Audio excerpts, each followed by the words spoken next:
أرسله بالحق بشيرا ونذيرا وداعيا إلى الله بإذنه وسراجا منيرا أما بعد فأعوذ بالله من الشيطان الرجيم بسم الله الرحمن الرحيم إن الله يحب الذين يقاتلون في سبيله صفا كأنهم بنيان مرصوص وقال تعالى واعتصموا بحبل الله جميعا ولا تفرقوا واذكروا نعمة الله عليكم إذ كنتم أعداء فألف بين قلوبكم إلى آخر الآية. وقال تعالى يا أيها الذين آمنوا أطيعوا الله وأطيعوا الرسول أولي الأمر منكم فإن تنازعتم في شيء فردوه إلى الله والرسول.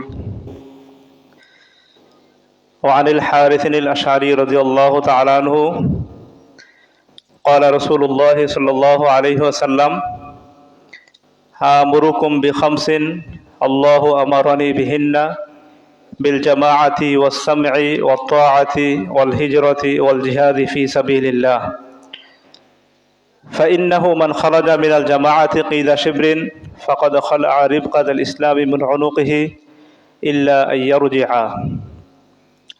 ومن دعا بدعوى الجاهلية فهو من جثى جهنم وإن صام وصلى وزعم أنه مسلم রাওয়াহু আহমদ ও তিরমিজি। যাবতীয় প্রশংসা একমাত্র আল্লাহ সুবহানাহু ওয়া তাআলার জন্য, যিনি আমাদেরকে রমজানের ঠিক আগের মাস শাবান মাসে 4 তারিখে প্রথম জুমাতে আল্লাহর ঘরে একত্রিত হয়ে সুন্নাহ মোতাবেক জুমার খুতবা উপস্থাপন করার, শ্রবণ করার, উপস্থিত হওয়ার তৌফিক দান করেছেন। ওই আল্লাহর জন্য প্রাণ খোলা শুকরিয়া আদায় করি, আলহামদুলিল্লাহ। দরুদ ও সালাম বর্ষিত হোক মানবতার মুক্তির দিশারি মুহাম্মদুর রাসূলুল্লাহ সাল্লাল্লাহু আলাইহি ওয়াসাল্লামের উপর। মুহতারাম হাজিরিন, জুমার খুতবার আলোচ্য বিষয় বিশুদ্ধ ইসলাম প্রতিষ্ঠায় জামাতবদ্ধ প্রচেষ্টা। উল্লেখিত শিরোনামের আলোকে নির্ধারিত সময়ের ভিতরেই কোরআন সুন্নাহর ভিত্তিতে আলোচনা উপস্থাপনের চেষ্টা করব। ওমা তাওফীকি ইল্লা বিল্লাহ আলাইহি তাওয়াক্কালতু ইলাইহি উনীব। বিশুদ্ধ দ্বীন প্রতিষ্ঠার জন্য আল্লাহ রাব্বুল আলামিন আপামর জনসাধারণকে দায়িত্ব দেন নাই,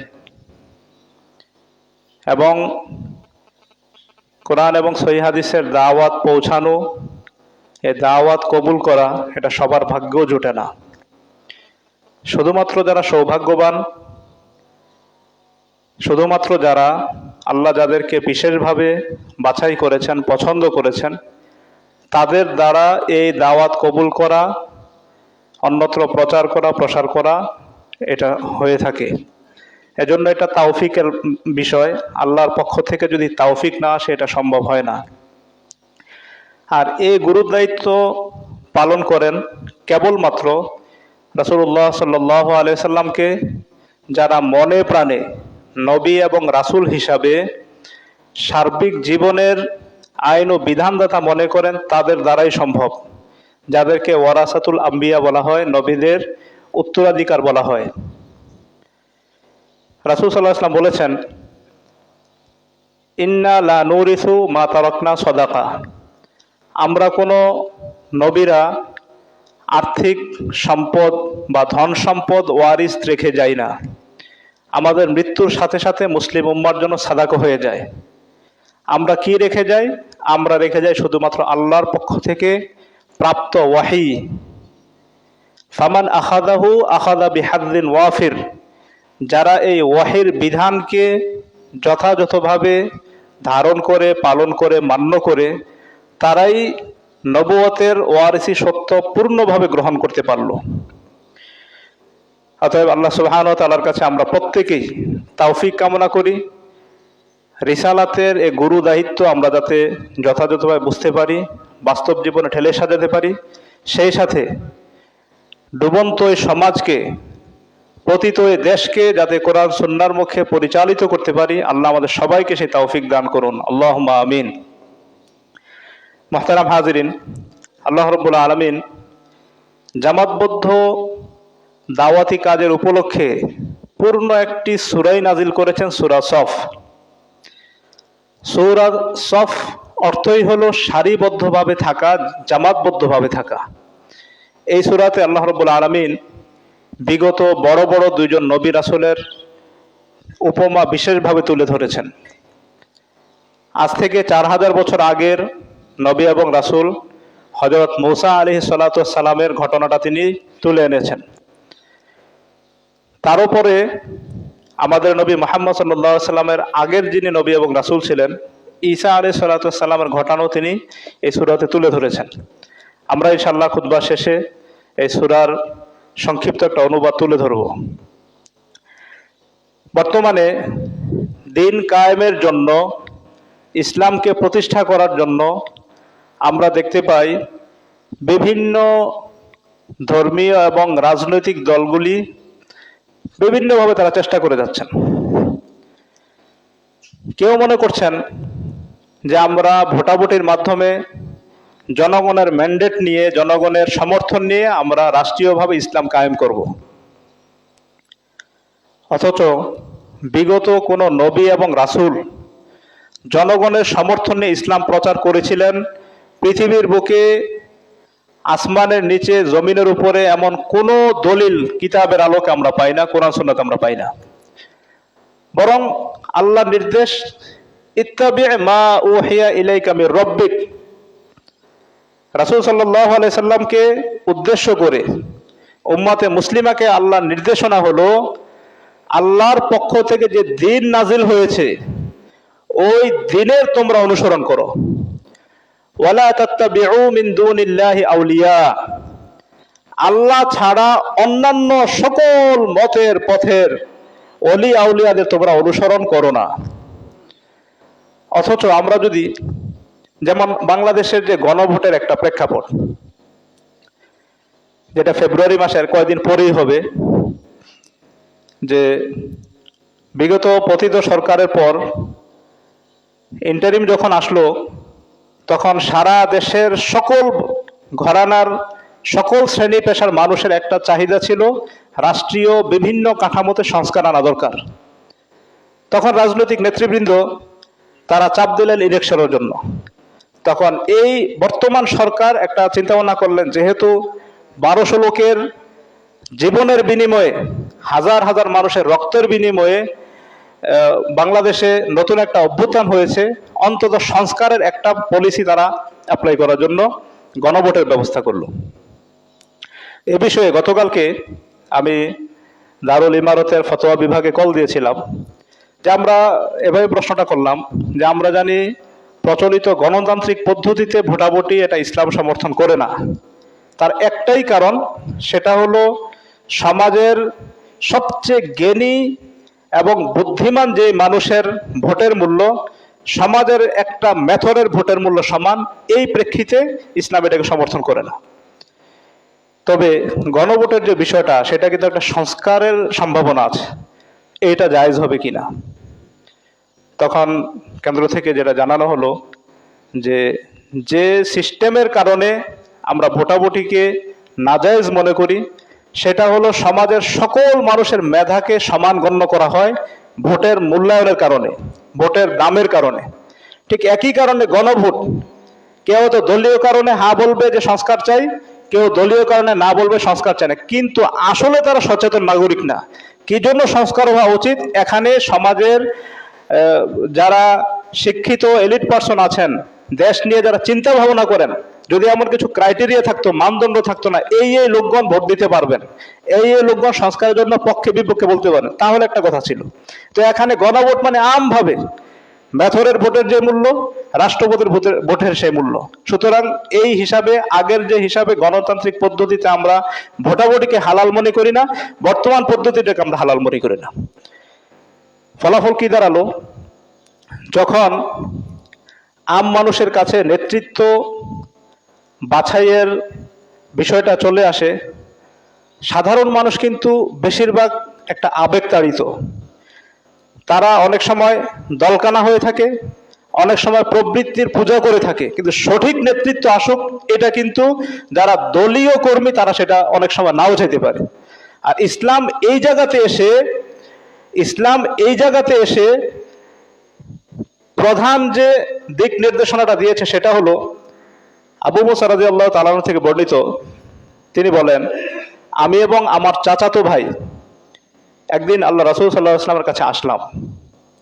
এসে আল্লাহ রাসূল সাল্লাল্লাহু আলাইহি ওয়াসাল্লামের কাছে চাইলাম, হে আল্লাহ রাসূল, আপনি আমাদেরকে আমাদের গোত্রের সর্দার বানিয়ে দিন এবং আমাদের এলাকার আপনি প্রশাসক নিযুক্ত করুন, আমাদের এলাকার আপনি প্রশাসনিক ক্ষমতা অর্পণ করুন। রাসূল সাল্লাল্লাহু আলাইহি ওয়াসাল্লাম তাদের দিকে তাকালেন, রাগান্বিত হলেন, প্রচন্ড রাগ করলেন। এরপরে তিনি বললেন, ইন্না লা নুওয়াল্লি হাযাল আমর মান আরাদাহু আও হারাসা আলাইহি।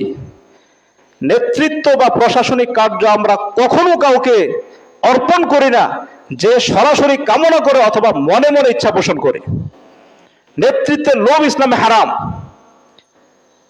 অথচ আমাদের সে প্রচলিত নির্বাচন ব্যবস্থা আপনারা দেখে এসেছেন, হাজার হাজার লক্ষ লক্ষ কোটি কোটি টাকার কালো টাকার ছড়াছড়ি হয়। তো সে তো মনে করে এটা ইনভেস্ট, ভোট কিনবে, ক্ষমতায় এসে সে ভোটের টাকাটা তুলে নিবে। আলটিমেটলি কি হলো? সাধারণ মানুষের ভাগ্য পরিবর্তন হওয়ার কোনো সুযোগ নেই। এজন্য রাসূল সাল্লাল্লাহু আলাইহি সাল্লাম যে নেতৃত্ব চেয়ে নেওয়াকে হারাম বলেছেন। আর গণতান্ত্রিক পদ্ধতিতে নেতৃত্ব চাওয়া ছাড়া নেতা হওয়া যায় না। পার্থক্যটা এই জায়গাতেই। মুহতারাম হাজিরিন, অতএব আমরা বর্তমান পরিস্থিতিতে তাহলে আমরা কোথায় যাব? সারা দেশের সকল ইসলামিক দল, অন ইসলামিক দল ভোটের জন্য, গণভোটের জন্য উন্মুখ হয়ে আছে, পরিবর্তনের জন্য তারা তাকিয়ে আছে, সময় প্রহর গুনছে কবে সেই দিন আসবে। অথচ এই সময়ে এসে কোরআন সুন্নাহর উপর সবর করা এটা আরেকটা বড় রাজনীতি। সালাফ বিদ্বানগণ যারা বিগত হয়েছেন তাদের একটা উক্তি এমন যে প্রচলিত গণতন্ত্রের বিপক্ষে অবস্থান করে ইসলামী খেলাফতের পক্ষে থাকা বা ভোটাভুটিতে না যাওয়া, এটাই হলো সবচেয়ে বড় রাজনীতি। এটা হলো কোরআনের রাজনীতি, হাদিসের রাজনীতি, ওহীর রাজনীতি। অতএব সম্মানিত সুধী মণ্ডলী, সাধ্যমতো সার্বিক জীবনে আমরা কোরআন এবং সহিহ হাদিসের আলোকে থাকার জন্য চেষ্টা করি। আমরা যদি সবার মতো গা ভাসিয়ে দেই, সবার মতো প্রভাব স্রোতের ভিতরে আমরা ছুটে চলি, তাহলে ঈমান রক্ষা করা সম্ভব হবে না। অধিকাংশ মানুষ যদি গণভোটের পক্ষে নাও বলে সংস্কার চাই না, তথাপি সেটা অন্যায় হলেও সেটা বাস্তবায়ন হবে। সারা দেশের সমস্ত মানুষ যদি চায় যে সুদ হারাম করা হোক, বেশিরভাগ মানুষের যদি সমর্থন হয়, ওইটাই রাষ্ট্রীয়ভাবে কায়েম হবে। এটাই হলো গণতান্ত্রিক পদ্ধতির সবচাইতে বড় অসুবিধা। এটাই হলো কোরআন ও সুন্নাহর সরাসরি সাংঘর্ষিক, যে অধিকাংশ মানুষের রায়কে যাচাই বাছাই করা হয়, আল্লাহর বিধানের আলোকে এখানে যাচাই বাছাইয়ের কোনো সুযোগ নাই। যে আয়াতটা আমরা বলেছিলাম, আল্লাহ রাব্বুল আলামিন বলছেন, ইত্তাবিউ মা উনজিলা ইলাইকুম মির রাব্বিকুম। অনুসরণ করতে হবে আল্লাহর পক্ষ থেকে যে বিধান এসেছে, ওই বিধানের। সারা পৃথিবীর সমস্ত মানুষ যদি কোরআন সুন্নাহর বিপক্ষে থাকে, সাহাবায়ে কেরামের মূলনীতি হলো আল জামাআতু মা ওয়াফাকাল হাক্কা ওয়া ইন কুনতা ওয়াহদাক। জামাতবদ্ধ জীবন হলো ওইটা যেখানে কোরআন এবং সহিহ হাদিসের অনুসরণ করা হয়, যদিও সারা পৃথিবীতে একমাত্র অনুসরণকারী তুমি হয়ে থাকো। সেটাই হলো জামাতবদ্ধ জীবনযাপন। কোরআন এবং সহিহ হাদিসের মর্মমূল ঐক্যবদ্ধ থাকা। এখানে জনসমর্থনের দরকার নেই, এখানে সাধারণ মানুষের দরকার নেই। মিলিয়ে দেখতে হবে দলিল, কোরআন এবং সহিহ হাদিস। এটা হলো জামাতবদ্ধ জীবন। জামাতবদ্ধ জীবন হয়ে থাকে কোরআনের সাথে, জামাতবদ্ধ জীবন হয়ে থাকে সহিহ হাদিসের সাথে। যদিও তারা সারা পৃথিবীর বিভিন্ন প্রান্তে থাকুক, কিন্তু মূল নীতি কোরআন ও সহিহ হাদিসের আলোকে যখন তারা একত্র ঐক্যবদ্ধ হয়ে থাকে, ওইটাই হলো জামাতবদ্ধ জীবন। অতএব আমরা কোরআন ও সুন্নাহর মর্মমূলে জামায়াত হওয়ার জন্য সাধ্যমতো চেষ্টা করি। বিজাতীয় অপসংস্কৃতি থেকে, কৃষ্টি কালচার থেকে, রাজনীতি থেকে, সুদী অর্থনীতি থেকে আমরা যাতে সর্বান্তকরণে ছিন্নতা ঘোষণা করে আমরা কোরআন ও সহিহ হাদিসের আলোকে সার্বিক জীবন ঢেলে সাজাতে পারি, এটাই হলো প্রকৃত ইমানদারদের ইমানের দাবি। মুহতারাম হাজিরিন, আল্লাহ রাব্বুল আলামিন পবিত্র কোরআন মাজিদের তিনি বলছেন সূরা আলে ইমরানের 104 নম্বর আয়াত, ওয়া'তাসিমু বিহাবলিল্লাহি জামিআ, তোমরা ঐক্যবদ্ধ হও আল্লাহর রজ্জুর আলোকে, ওহীর বিধানের আলোকে, কোরআন ও সুন্নাহর আলোকে তোমরা ঐক্যবদ্ধ হও। এখন বাংলাদেশে ধরেন আনুমানিক 20টা ইসলামিক দল, কেউ রাজনীতি করে, কেউ রাজনীতি করে না। এখন ঐক্যবদ্ধ কিভাবে হবে? কেউ কাজ করবে সিলেট কেন্দ্রিক, কেউ দক্ষিণবঙ্গ কেন্দ্রিক, কেউ উত্তরবঙ্গ কেন্দ্রিক, কিন্তু মূল জায়গা হলো কোরআন এবং সহিহ হাদিসকে শতভাগ তারা অনুসরণ করে কিনা। যদি অনুসরণ করে থাকে, এটা আল্লাহর বিধানের আলোকে ঐক্যবদ্ধ হয়ে যাওয়া। একই সংগঠনে আসা না আসা কারো ব্যক্তিগত চয়েস থাকতে পারে, কিন্তু মৌলিক বিধান সেটা হলো আল্লাহর রজ্জু কিতাব, আল্লাহর রজ্জু রাসূলুল্লাহ সাল্লাল্লাহু আলাইহি ওয়াসাল্লামের প্রদত্ত সহিহ হাদিস সমূহ। এই জায়গাতে যদি একমত হয়ে থাকে, পৃথিবীর যে কোনো প্রান্তে যে কোনো মানুষ থাকুক না কেন, সেটাই হলো জামাতবদ্ধ জীবন। অতএব আল্লাহর বিধান, আল্লাহর রজ্জু কোরআন মাজিদ, রাসূলুল্লাহ সাল্লাল্লাহু আলাইহি ওয়াসাল্লামের সহিহ হাদিসগুলোকে সাধ্যমতো অনুসরণের উদাত্ত আমরা আহ্বান জানাই। রাসূল সাল্লাল্লাহু আলাইহি ওয়াসাল্লাম তার প্রখ্যাত সাহাবী হারিস আল আশআরী রাদিয়াল্লাহু তাআলা আনহু থেকে একটা হাদিসে কুদসি মুসনাদ আহমদে, তিরমিজি এবং অন্যান্য সুনান কিতাবগুলোতে আসছে। হারিস আল আশআরী রাদিয়াল্লাহু তাআলা আনহু থেকে বর্ণিত, তিনি বলছেন রাসূলুল্লাহ সাল্লাল্লাহু আলাইহি ওয়াসাল্লাম ইরশাদ করেছেন, আল্লাহ রাব্বুল আলামিন বলেন, আমুরুকুম বিখামসিন, আমি তোমাদেরকে 5টি বিষয়ের নির্দেশ প্রদান করছি। 5টি বিষয়ের নির্দেশ প্রদান করছেন আল্লাহ রাব্বুল আলামিন নবী মুহাম্মদ রাসূলুল্লাহ সাল্লাল্লাহু আলাইহি ওয়াসাল্লামের মাধ্যমে উম্মতে মুহাম্মাদীকে। 5টি বিষয়ের নির্দেশ। তার প্রথম নির্দেশনা হলো বিল জামাআতি, ঐক্যবদ্ধ থাকা। একটু আগে আপনারা আলোচনা থেকে বুঝতে পারলেন, ঐক্যবদ্ধ কোরআন সুন্নাহকে দৃঢ়ভাবে ধারণ করা। তবে যদি ওই দেশে বা সমাজে কোরআন এবং সহিহ হাদিসের আলোকে সর্বাপেক্ষা বিশুদ্ধ সংগঠন থাকে, সেখানে ঐক্যবদ্ধ হওয়া সবচেয়ে উত্তম। কারণ রাসূল সাল্লাল্লাহু আলাইহি ওয়াসাল্লামের একটা হাদিস, যে হুযায়ফা ইবনুল ইয়ামান রাদিয়াল্লাহু তাআলা আনহু তিনি বলছেন, অন্যান্য সাহাবীরা সবাই ভালো, কল্যাণ, বরকত সম্পর্কে আল্লাহ রাসূলকে জিজ্ঞেস করতেন, কিন্তু আমি আল্লাহ রাসূলকে সবসময় অনিষ্ট সম্পর্কে জিজ্ঞেস করতাম। কি জন্য অনিষ্ট সম্পর্কে জিজ্ঞেস করতাম? কারণ আমরা একসময় কুফরির অবস্থায় ছিলাম, আমরা একসময় বেদিন ছিলাম। যাতে পুনরায় ওই খারাপই আমাদের ইমানে না চলে আসে, পুনরায় যাতে কুফরির হালতে না চলে যায়, এই অবস্থা থেকে বাঁচার জন্য আল্লাহ রাসূলকে বেশি বেশি মন্দ আলামত সম্পর্কে জিজ্ঞেস করতাম। কুনতু আসআলুহু আনিশ শাররি, খারাপি, অনিষ্ট, এগুলো সম্পর্কে জিজ্ঞেস করতাম। তো প্রশ্নের এক পর্যায়ে হুযায়ফা ইবনুল ইয়ামান বলেন, হে আল্লাহর রাসূল, কিয়ামতের আগে আবার কি কখনো কল্যাণ আসবে? ইসলাম যখন নাজিল হয়েছে তারপরে কি অকল্যাণ আসতে পারে? আল্লাহ রাসূল বলেন, হ্যাঁ আসতে পারে। তারপর আবার কল্যাণ আসতে পারে? আসতে পারে। এরপর আল্লাহ রাসূল বললেন, সাতাকুনু হানাতুন ওয়া হানাতুন, একটা সময়ে ব্যাপক দাঙ্গা হাঙ্গামা, বিশৃঙ্খলা, অনাচার সমাজের মধ্যে দেখা দিবে। হুযায়ফা ইবনুল ইয়ামান রাদিয়াল্লাহু তাআলা আনহু বললেন, হে আল্লাহর রাসূল, যদি ওই সময় আমি জীবদ্দশায় থাকি, বেঁচে থাকি, এই বিশৃঙ্খল পরিস্থিতিতে, হানাহানি, রক্তপাতে, ওই সময় আমি কি করব? আপনার পক্ষ থেকে নির্দেশনা আপনি আমাদেরকে দান করুন। রাসূল সাল্লাল্লাহু আলাইহি ওয়াসাল্লাম বললেন, তালজামু জামাআতাল মুসলিমিনা ওয়া ইমামাহুম, তুমি ওই সময় যদি কোনো মুসলমানদের জামায়াত থাকে, সংগঠন থাকে, দৃঢ়তার সাথে, মজবুতির সাথে আঁকড়ে ধরে থাকবো ওই সংগঠনকে, ও ইমামাহুম, এবং ওই সংগঠনের আমিরের তুমি আনুগত্য করবা। অন্য হাদিস আসছে, ও ইন জুরিবা জহরুকা, যদি ওই আমির তোমার পিঠের মধ্যে চাবুক দিয়ে বেত্রাঘাত করে, প্রহার করে, এবং সুলিবা মালুকা, তোমার ধন সম্পদ ছিনিয়ে নেয় দিনের প্রয়োজনে, তারপরে তুমি আমির আনুগত্য করো। মুহতারাম হাজিরিন, এই হাদিসের আরেকটা রিওয়ায়াত আসছে যে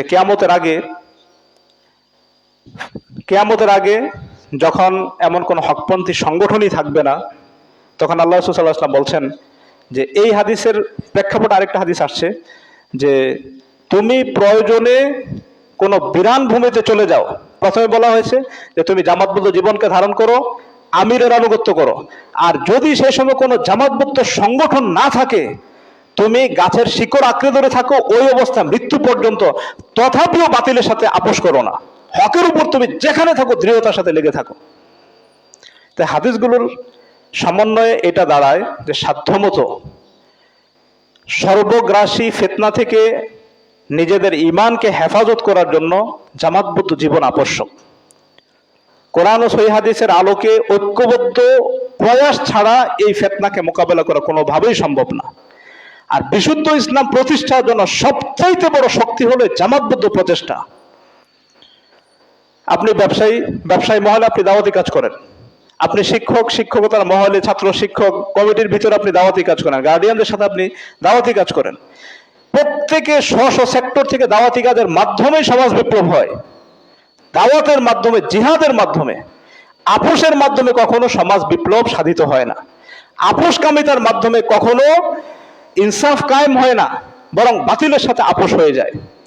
অতএব আমরা সাধ্যমতো ইমানের মর্মাবলে যদি জামায়াত থাকতে চাই, অবশ্যই হকের উপর আমাদেরকে অটুট থাকতে হবে, জামাতবদ্ধ জীবনযাপন করতে হবে, এবং সকল বাতিল ফিরকা থেকে সাধ্যমতো নিজের ঈমানকে হেফাজত করতে হবে। আল্লাহ আমাদেরকে তৌফিক দান করুন, আল্লাহুম্মা আমিন। সুধী মণ্ডলী, আল্লাহ রাব্বুল আলামিন সূরা সফের 4 নম্বর আয়াতে বলছেন, ইন্নাল্লাহা ইউহিব্বুল্লাযীনা ইউকাতিলুনা ফি সাবিলিহি সাফফা কাআন্নাহুম বুনয়ানুম মারসুস। নিশ্চয়ই আল্লাহ তাদেরকে ভালোবাসেন যারা আল্লাহর পথে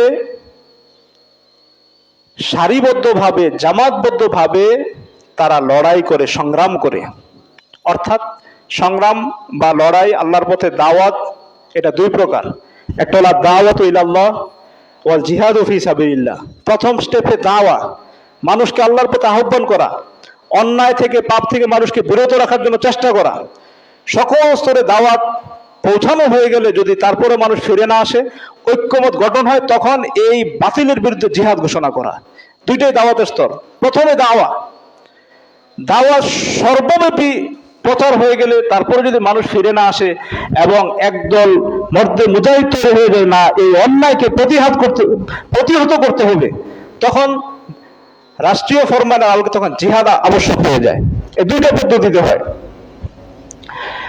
ঠিক অনুরূপভাবে আল্লাহ রাব্বুল আলামিন সূরা আল ইমরানের 110 নম্বর আয়াতে বলছেন, কুনতুম খায়রা উম্মাহ উখরিজাত লিন-নাস তা'মুরুনা বিল মা'রুফ ওয়া তানহাউনা আনিল মুনকার ওয়া তু'মিনুনা বিল্লাহ। তোমরা সর্বশ্রেষ্ঠ জাতি, মানুষের কল্যাণের জন্য তোমাদেরকে উদ্ভূত করা হয়েছে, সৃষ্টি করা হয়েছে দুইটা কাজ। তা'মুরুনা বিল মা'রুফ, মানুষকে ভালো পথে আহ্বান করবে, ওয়া তানহাউনা আনিল মুনকার, অন্যায় কাজ থেকে বিরত রাখবে। তা'মুরুনা বিল মা'রুফ এটা হলো দাওয়া, তানহাউনা আনিল মুনকার হলো জিহাদ, অন্যায়ের বিপক্ষে অবস্থান গ্রহণ করা, অন্যায়কে প্রতিহত করা, প্রতিরোধ গড়ে তোলা। ওয়া তু'মিনুনা বিল্লাহ, সেই সাথে তোমরা আল্লাহর প্রতি ঈমান আনবে। সুধী মণ্ডলী, আমরা সাধ্যমতো দাওয়াত এবং জিহাদে যদি অবদান রাখতে পারি, একটা সময় ইনশাআল্লাহ আমাদের মাধ্যমেই সমাজ পরিবর্তন হবে, আমাদের মাধ্যমে আপামর জনসাধারণ অন্যায় থেকে তার আল্লাহর পথে ফিরে আসবে।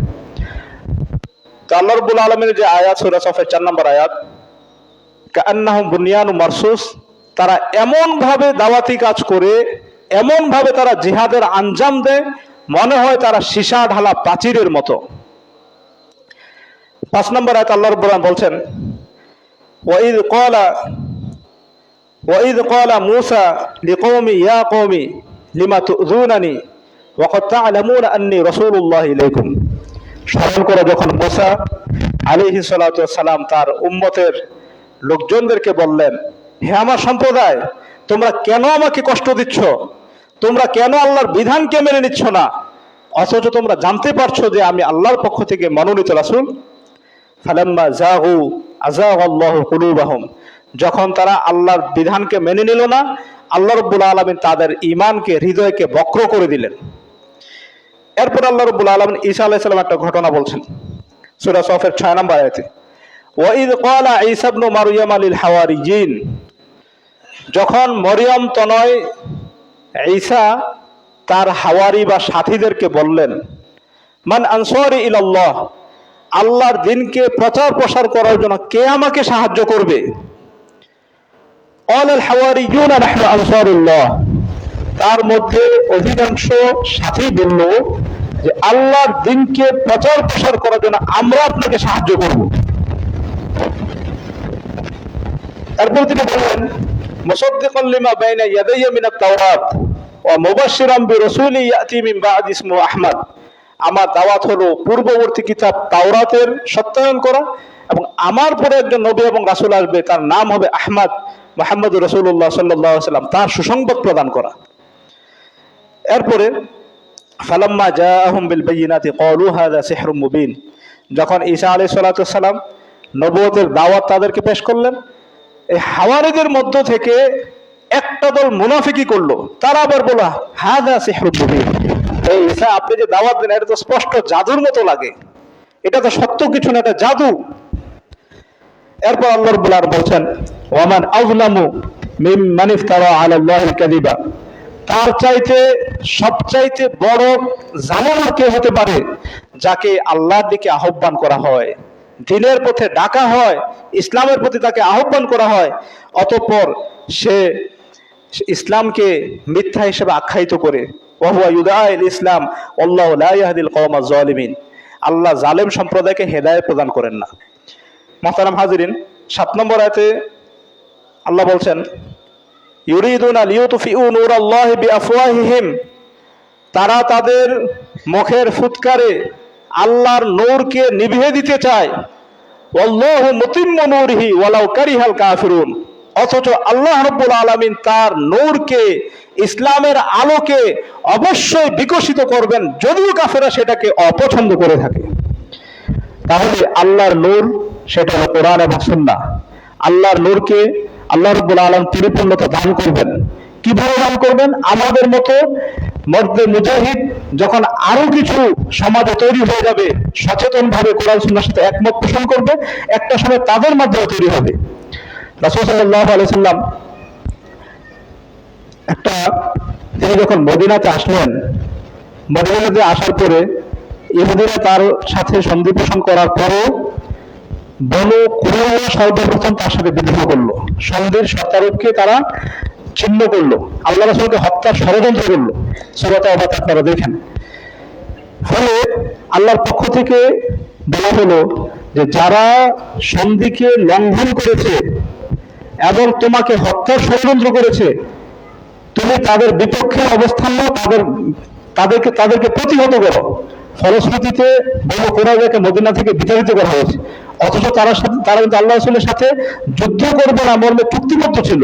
তো যেই প্রথম তারা সন্ধির শর্তকে লঙ্ঘন করেছে, রাসূলুল্লাহ সাল্লাল্লাহু আলাইহি ওয়াসাল্লাম আল্লাহর পক্ষ থেকে নির্দেশ পেয়ে তাদেরকে মদিনা থেকে বিতাড়ন করলেন। মৌলিক বিষয়টা কি হলো?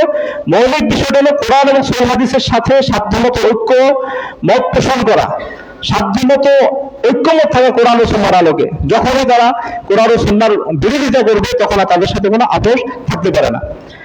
এরপর আল্লাহ রাব্বুল আলামিন বলছেন, ওয়াল্লাযী আরসালা রাসূলাহু বিল হুদা ওয়া দীনিল হাক্কি লিইয়ুযহিরাহু আলা দীনি কুল্লি, তিনি রাসূলদেরকে প্রেরণ করেছেন বিল হুদা, হিদায়াত সহকারে, ওয়া দীনিল হাক্কি, এবং সঠিক সত্য দিন সহকারে, লিইয়ুযহিরাহু আলা দীনি কুল্লিহি, যাতে পৃথিবীর সমস্ত দিনের উপরে ইসলামকে তিনি বিজয় করতে পারেন। তাহলে আল্লাহ রাব্বুল আলামিন দ্বীনকে পরিপূর্ণতা দান করবেন। আমাদের ভিতরে যখন ঈমান একটা তাড়না দিবে, সমাজকে সংস্কারের একটা চেতনা আমাদের মধ্যে তৈরি হবে, আরো যখন এমন বহু সংখ্যক মধ্যে তৈরি হয়ে যাবে, তাদের মাধ্যমে আল্লাহ রাব্বুল আলামিন দ্বীনকে বিজয় করবেন। আর আমরা যদি বাতিলের সাথে আপোষ করে যাই, আমাদের ভিতরে ঈমান দুর্বল হয়ে যাবে, তখন দ্বীন বিজয় হতে আরো অনেক বেশি সময় লেগে যাবে। তো রাসূল সাল্লাল্লাহু আলাইহি ওয়াসাল্লাম তার উপরে আল্লাহর যে আয়াতটা নাযিল হয়েছিল বনু কুরাইজার আলোকে, আল্লাহ রাব্বুল আলামিন বলছেন যে আল্লাহ তোমাদের হাতে তাদেরকে শাস্তি দিবেন। সূরা তাওবাতে আল্লাহ তোমাদের হাতে তাদেরকে শাস্তি দিবেন। তার মানে যারা চুক্তিকে লঙ্ঘন করেছিল, আল্লাহ রাব্বুল আলামিন আযাবটা মুমিনদের হাত দিয়ে যাবে। তার মানে কি, আল্লাহ রাব্বুল আলামিন এই দায়িত্ব আমাদেরকে অর্পণ করেছেন কোরআন ও সুন্নাহর আলোকে। সেই সাথে যারা বিদ্রোহ করবে, আল্লাহর পক্ষ থেকে তাদের সাথে প্রতিহত করে, এটা নির্দেশ। অতএব শুভমণ্ডলী, যে আমরা যদি আল্লাহ দ্বীনের ধারক ও বাহক হতে পারি, আমাদেরকে চেষ্টা করতে হবে কোরআন সুন্নাহ ফলো করা, সাধ্যমতো বাতিল শক্তির সাথে আপোষ না করা। এরপর আল্লাহ রাব্বুল আলামিন বলছেন, ইয়া আইয়ুহাল্লাযীনা আমানু হাল আদুল্লুকুম আলা তিজারাতিন তুনজিকুম মিন আযাবিন আলীম।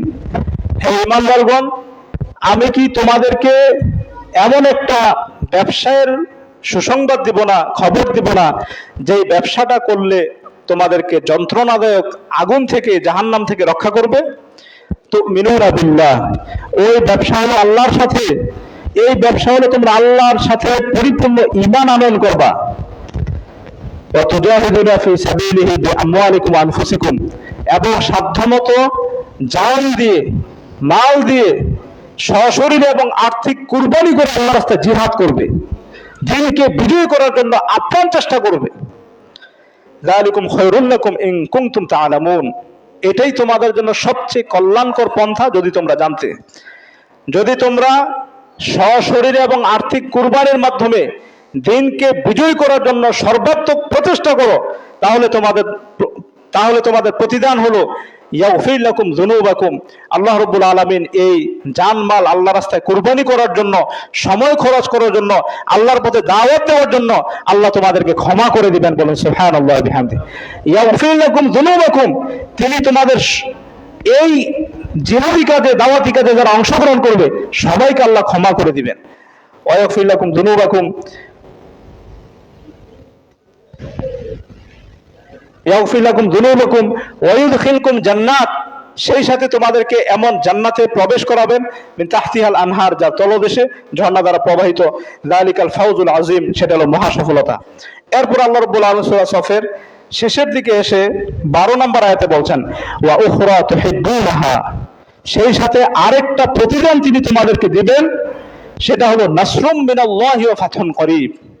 যদি তোমাদের প্রচেষ্টাটা ঐক্যবদ্ধ হয়, সামষ্টিক হয়, জামাতবদ্ধ হয়, আল্লাহ রাব্বুল আলামিন অন্যান্যদের উপর তোমাদেরকে বিজয় হিসাবে তিনি তোমাদেরকে অধিষ্ঠিত করবেন। ফাতহুন করিব, এবং নিকটবর্তী এবং আসন্ন বিজয় দ্বারা তিনি তোমাদেরকে ভূষিত করবেন। ওয়াবাশশিরিল মুমিনিন, মুমিনদেরকে তুমি সুসংবাদ দান করো। তাহলে আমরা যদি আল্লাহর পথে সাধ্যমতো দাওয়াত দিতে পারি, দাওয়াত প্রদান করতে গিয়ে যদি বাধার সম্মুখীন হয়ে আমরা জিহাদে শরীক থাকতে পারি, এখানে আমরা 3টা জিনিস জানতে পারলাম। আল্লাহ আমাদেরকে ক্ষমা করবেন, আল্লাহ আমাদেরকে দুনিয়াতে যদি বিজয় না দেন, আখেরাতে তিনি জান্নাত দিবেন। 3 নম্বর হলো নাসরুম মিনাল্লাহ, যদি ঐক্যমত এত জোরালো হয় যে দিন গালেব হয়ে গেল, বিজয় হয়ে গেল, আল্লাহ রাব্বুল আলামিন এর মাধ্যমে ইসলামী রাষ্ট্র প্রতিষ্ঠার দুয়ার উন্মুক্ত করে দেন। সুবহানাল্লাহি ওয়া বিহামদিহি, সুবহানাল্লাহ আযীম। তাহলে আল্লাহ রাব্বুল আলামিন মুমিনদেরকে এই সুসংবাদ প্রদান করেছেন। সূরা সফের 14 নম্বর আয়াতে আল্লাহ রাব্বুল আলামিন বলছেন, ইয়া আইয়ুহাল্লাযীনা আমানু কুনু আনসারাল্লাহি কামা ক্বালা ঈসা ইবনু মারইয়াম লিল হাওয়ারিয়্যিনা মান আনসারি ইলাল্লাহ قال الحواريون نحن أنصار الله فآمنت طائفة من بني إسرائيل وكفرت طائفة فأيدنا الذين آمنوا على عدوهم فأصبحوا ظاهرين. আল্লাহ রাব্বুল আলামিন সূরা সফের শেষের দিকে এসে বলছেন, হে ঈমানদারগণ, তোমরা আল্লাহর দ্বীনের জন্য সাহায্যকারী হয়ে যাও। কোন আনসার আল্লাহ, আল্লাহর দ্বীনকে সাহায্য করার জন্য তোমরা নাসর হয়ে যাও। যেমন ভাবে মরিয়ম তো নয়, ঈসা আলাইহিস সালাতু সালাম তার একনিষ্ঠ অনুসারী হাওয়ারীদেরকে ডাক দিয়ে বলেছিলেন, মান আনসারি ইলাল্লাহ, আল্লাহর দ্বীনকে প্রতিষ্ঠা করার জন্য কে আমাকে সাহায্য করবে। নবী ঈসা আলাইহিস সালাম তিনি তো নবী এবং রাসূল ছিলেন, তিনি চাইলে একা একা দাওয়াতি কাজ করতে পারতেন না? তাহলে তিনি কেন তার উম্মতের একনিষ্ঠ অনুসারীদেরকে ডাকলেন এজন্য, এটা হলো জামাতবদ্ধ কাজের বরকত। আপনি একা একটা কাজ করলে যা ফলাফল হয়, 10 জন 20 জন 50 জন একই কাজ একই লক্ষ্য উদ্দেশ্যে নিয়ে ময়দানে কাজ করলে ফলাফল আরো বেশি দ্রুত প্রসারিত হয়। এটা হলো সাংগঠনিক জামাতবদ্ধ কাজের বারাকা।